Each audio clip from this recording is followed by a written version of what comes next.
everyone! So I just felt the urge to talk to you guys, but I had no idea about what. I just thought, okay, I have a few minutes left before I have to run out. I put my makeup on and prepared so I can talk to you. And the weather is dreadful again, so I'm sorry about the lighting. It's the best I can do in this condition. It's like 10 degrees Celsius colder than it was yesterday, but I feel that this brings a much needed time to breathe because it was so hot and so humid. I hate it. I hate this sticky feeling and so I'm definitely not going to move to any country with a high humidity soon because I think I would die. I'm not a heat type anyway, so summer is not like my preferred time of the year. But when it's dry heat, I can deal with it. But when the humidity comes into the game, I'm out. So yeah, that was a totally random introduction thing. I just started to tell you that I had no idea what to talk about. Anyway, I just thought, okay, I will grab some of the books I bought in the UK recently and show you, and then maybe you can tell me if you have read them already or recommend me which one I should start with, or maybe you say you're interested in a review afterwards, or we can read them together, like in a kind of a book club. I don't know, just let me know and we can discuss the details later. Anyway, so the first book I have is not from the UK, but anyway, I want to show you. I went to this Susan Elizabeth Phillips reading in Cologne, and so this is her newest book. Call Me Irresistible. It has a very stupid German title, but this is the English version, the American version, and it's my friend's book, and she wrote this in here. So it's her name, and then she wrote to Christina, call You're Irresistible, because she really liked Christina. She was like, oh yes, pretty. So that was so much fun. And because I've never read anything she wrote, Christina offered to give me this book so I can read it and form my own opinion. For the reading, I really liked it, and they read the book in German and English, like parts of it, and I preferred the English part. It was like listening to two completely different books. That was so strange. Yeah, so I'm excited about this. I just hate the format. It's so huge. I don't know why they think they have to make the books bigger, because if you can see, like, a normal size book is like this. So that looks very stupid in the bookshelf and anything. So they are also doing it with the German books now, and I really don't like it. And another pet peeve is if they change the format during one series. So it's like the first three are one format and then the fourth one is a different one. That looks totally ridiculous. Okay, sorry, I'm so ranty and ranty today. Just jumping from one topic to another. But now I start with the books I brought with me from the UK. So the first one was a birthday present from my dear friend Anna. Hi Anna! And I like the cover already so much. It's like, even if I don't read what's on the back or anything about this book, I'm just in love with the cover. I mean, it's pink and it's sparkly pink here, the title, and it's like raised, so it has a really nice feel to it. And it's from Jenny Colgan, and it's called Meet Me at the Cupcake Cafe. So, and you have here a reference from Sophia Kinsella, sheer indulgence from start to finish. So that's a good sign, I guess, if she liked it. So it says, come and meet Issy Randall, proud owner of the Cupcake Cafe. Issy Randall can bake, no, more than that. Issy can create stunning, mouth-wateringly divine cakes.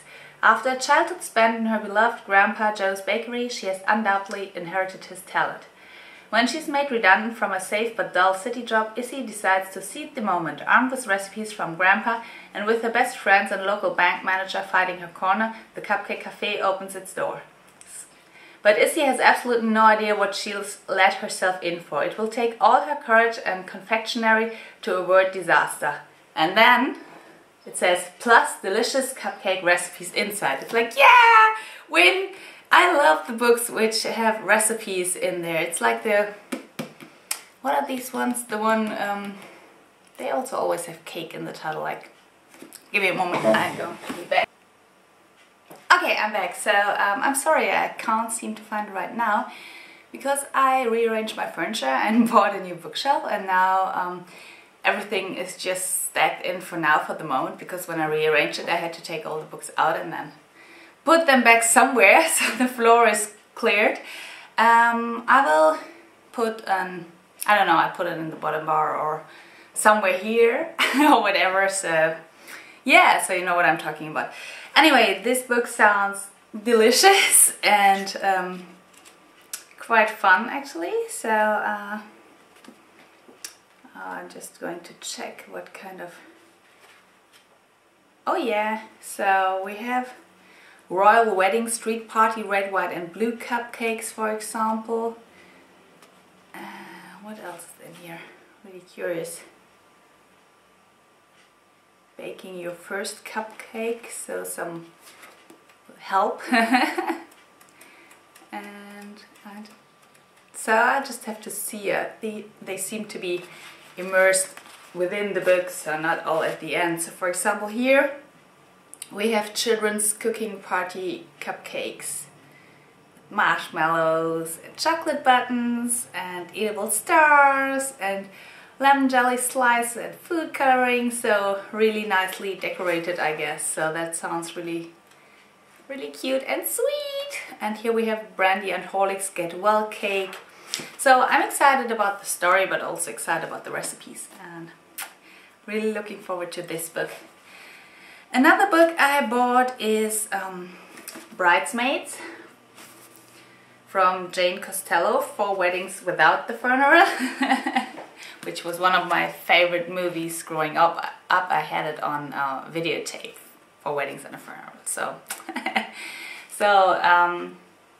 is that the book which was made in a movie? I just know that there's a movie out there called Bridesmaids, but I don't know what's the movie about. So I'm just going to read you the back and then you can tell me if that's the movie. So it says, 4 weddings, 3 disgruntled ex-boyfriends, 2 very effective chicken-filled boob enhancers and 1 gorgeous man. With less than an hour to go before her best friend is to walk down the aisle, Evie is attempting to fulfill her most important role as bridesmaid, to deposit the bride at the start line. Although the odds appear stacked against her, she at least has her new chicken fillet to boost her confidence. Until, that is, they are witnessed popping out of her dress by the dazzling handsome Jack. Oops.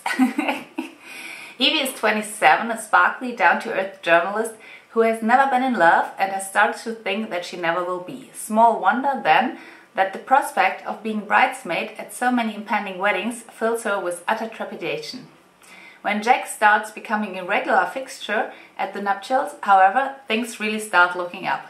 Only between her discovery that he's dating the stunning, self-obsessed Valentina and an unfortunate incident with the 10-inch vibrator, not everything goes quite as Evie might have hoped.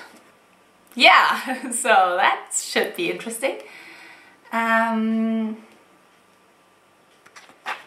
Yeah, I just grabbed it because I like the cover again, because it has like these silver bubbles are again, well, these ones are imprinted in the paper and they sparkle. And it was, I was in, where did I buy them? I think Waterstone or something, and it was like buy 2 get third one free or something, and this was my 3rd one, and I thought, yeah, I just had like 5 minutes to decide, and that sounded nice and easy read, so I grabbed that one. Next one, also more in the easy read category, is one I got at the book warehouse, so for a very cheap price, as you can see. It was reduced, and it's called Very Valentine from Adriana, oh, I think she's Italian, Adriana Trigiani. So Charming, charismatic and addictive, this tale of love, life and shoes is a complete treat, says the company. And it says from the best-selling author of Lucia, which I don't know. And yeah, beautiful cover again. Really like the cover art. Also the back is really stunning. And I bought it because it sounded nice and it was only $4. So and I don't read a lot of chick lit, so I was kind of I don't know, I just had the urge to fill this gap once again. It's like I always get this feeling and then I read 2 or 3 and then it's fine again for the next weeks or month, and then I thought, oh, I can read some chick lit, that would be nice. So it's like a circle I'm always going through. So the Times says, a gorgeous piece of escapism with plenty of the warm, earthy humor that is this author's calling card. Meet Valentine, an unforgettable and passionate woman with a heart and a dream as big as New York City. Oh yeah, I remember, that was also the reason I bought it, because its setting is New York City. Her dream to design the perfect pair of shoes. The Angelini Shoe Company, makers of exquisite wedding shoes since 1903, is one of the last family-owned businesses in Greenwich Village. Now, in the 21st century, the company run so devotedly by Valentine and her grandmother Theodora faces financial ruin, juggling a romantic relationship with dashing chef Roman Falconi, her duty to her family, and a design competition for a prestigious department store. Valentine accompanies her grandmother to Italy in the hope of finding inspiration. There, in Tuscany and on the Isle of Capri, she discovers her artistic voice and much more, turning her life around in ways she never expected. And then there are 2 more reviews on there. It says, charming, romance, families, career and relationships are all intertwined in this captivating adventure. Closer. And Heat says, a funny, heart-warming tale of a woman looking for love, family harmony and the perfect shoes. Surely, just what every girl wants, right? Right, so, yeah. And then we come more to the serious category of books. I don't know how else to call them. So one is historical romance, I would think to call it. So it's The White Queen from Philippa Gregory, which is, whoops, did I even show you the book? Which is widely popular, and Philippa Gregory is the one who has also written The Other Boleyn Girl, so the one which was made in the movie with Scarlett Johansson and Natalie Portman. Natalie, I think, yeah. And so this is like, there are these 2 books, like The White Queen and The Red Queen, and this is the first one, The White Queen. And it's 1464, cousin is at war with cousin, at the houses of York and Lancaster tear themselves apart. And Elizabeth Woodville, a young Lancastrian widow, armed only with her beauty and her steely determination, seduces and marries the charismatic warrior king Edward IV of York. Crowned Queen of England, surrounded by conflict, betrayal and murder, Elizabeth rises to the demands of her position, fighting tenaciously for her family's survival. Most of all, she must defend her 2 sons, who become the central figures in a mystery that has confounded historians for centuries, the missing princess in the Tower. Set amid the tumult and intrigue of the War of the Roses, this is the first of a stunning new series in which internationally best-selling author Philippa Gregory brings this extraordinary drama to vivid life through the women, beginning with Elizabeth Woodville, The White Queen. So, as I said, there's now also The Red Queen, and I have no idea what the next one will be called. And as I am in London now quite regularly, I have such a card where you can visit 5 palaces for free, like for a whole year, and it also includes the Tower, so I have been to the Tower quite a lot recently. And of course I'm always intrigued in these 2 skeletons which have been found on the steps of one of this tower, and it was supposed to be these 2 princes who vanished, and so it's quite interesting, and I'm interested to see how she wrapped the story up and talks about it. So I'm not expecting like an absolute accurate historical portray, but I heard very good things about this book. So the Daily Mail says, of Woodville herself, Gregory makes a fascinating heroine. Strong, ambitious, vengeful, beautiful, popular history at its best. Glamour says, well, glamour, just pre-warning, oozes sex appeal and suspense. And the Times just says wonderful. So yeah, again, very pretty cover. And the #1 bestseller. So I'm really excited to read that. And the last one is one I wanted to read for such a long time, and then I got it already quite a time ago, but I didn't have time to read it yet, with, I think it was like buy a copy of whatever newspaper it was, and then you got the book for only $2. So it's The Help, Kathryn Stockett, which has been on the bestseller list for quite some time, and everyone says it's like great. It says here the 2 million copy US bestseller. And so it said the other side of Gone with the Wind and just as unputdownable, Sunday Times. The Daily Telegraph says outstanding, immensely funny, very compelling, brilliant, and the Observer says immensely readable. Enter a vanishing world, Jackson, Mississippi, 1962, where black maids raise white children but aren't trusted not to steal the silver. There's Evelyn raising her 70th white child and nursing the hurt caused by her own son's tragic death. Minnie, whose cooking is nearly as sassy as her tongue, and white Miss Skeeter, home from college, who wants to know where her beloved mate has disappeared. Skeeter, Evelyn and Minnie. No one would believe they'd be friends. Fewer still would tolerate it. But as each woman finds the courage to cross boundaries, they come to depend and rely upon one another.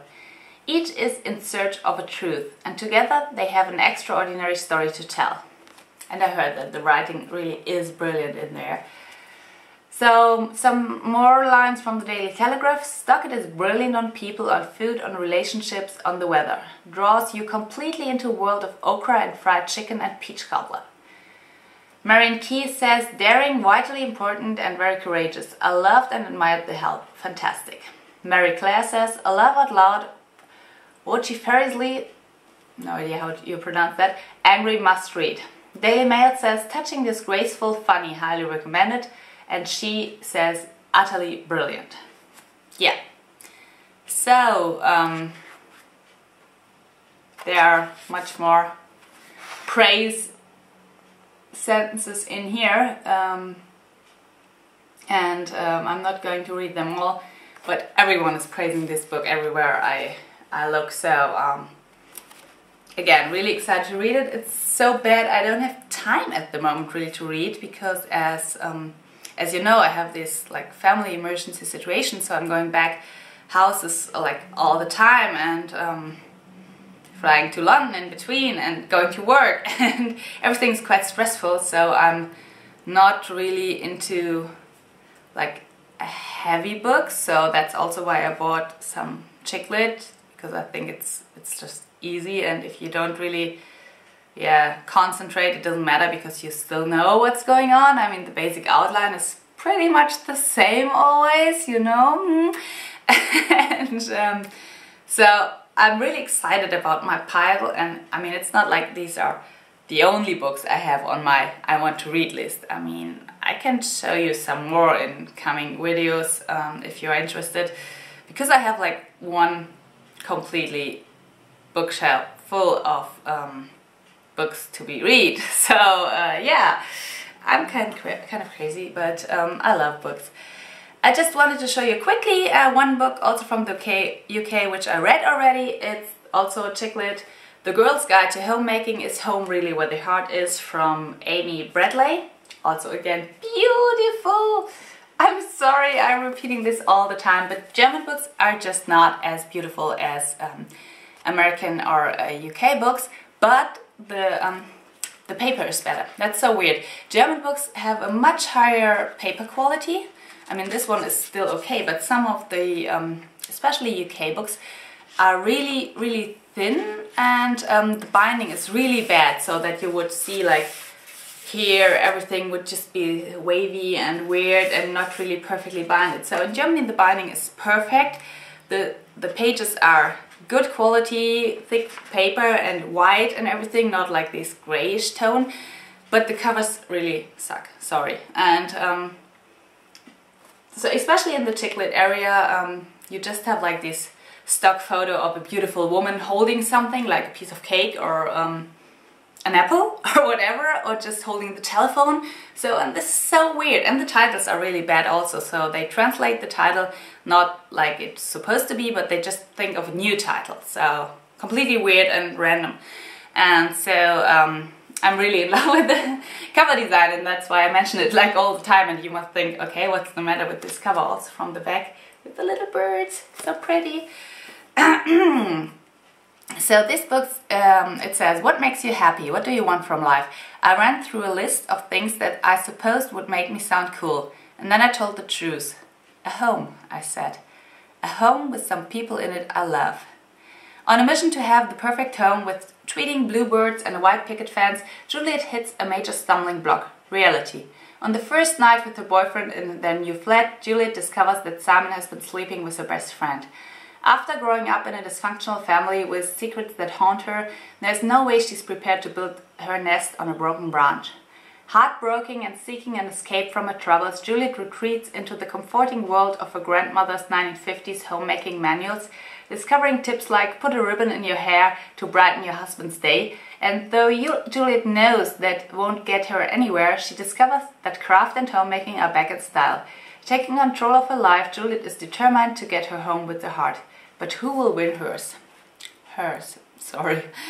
That book was okay. I expected a bit more because I thought we would get more glimpses in this 1950s homemaking manual, something I'm really loving right now. I also bought the Beaton's book of household management and stuff like this, so like the really old homemaking manuals from the 19th century and whatever. And it's okay, it's just like not that fantastic.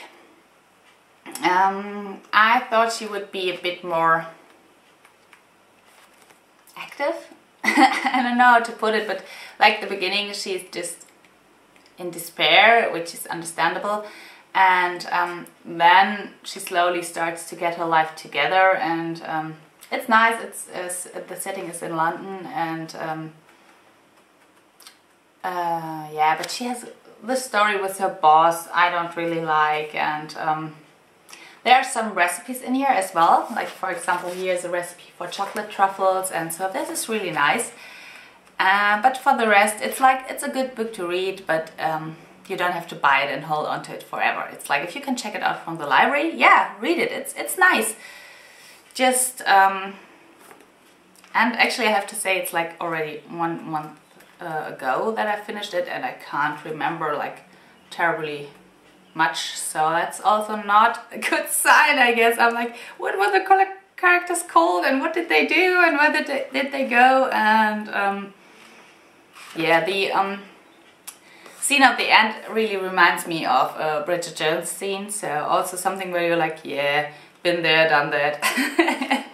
But it's a good book, and really fantastic. Cover design will make everything look nicer in your shelf. I just feel that I want to frame the cover and just put this out. Was a good read and was not like terribly expensive or anything, so I'm happy to have it. I just don't give it like the top stars. So there you have it, like 1, 2, 3, 4, 5, 6 new books, 1 short review, and a really long rambling video. So bye!